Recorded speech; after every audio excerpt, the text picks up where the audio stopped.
In my teenage years, I was hanging out with the wrong crowd, and I went to a party with some friends. I wound up being gang raped while my friends sat in another room. I remember crying out, screaming for someone to come help me, and no one ever came. It's what contributed to me seeing myself as just an object.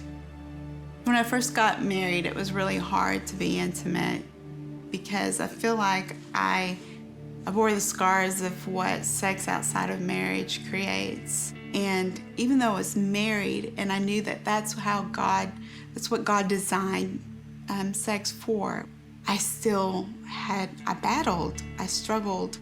with the shame, the guilt, the fear.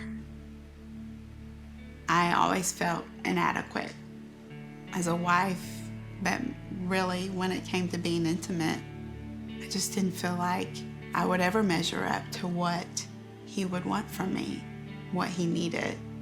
There were times where I knew that he probably would want to be intimate or you'd want to be physical, so I would just do something to avoid it altogether, whether it meant saying I didn't feel good or I was sick, because I felt like if I said no to him or I said I didn't want to, that would make him leave.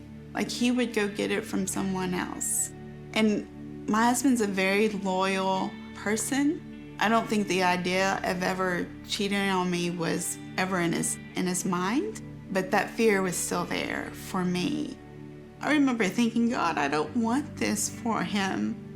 I don't want him to have to suffer through this with me. And it's one of those things that I feel like God hears our cries. And even when we don't pray specifically about something, he knows our hearts, and he knows our biggest fears, and he knew that was where I needed healing.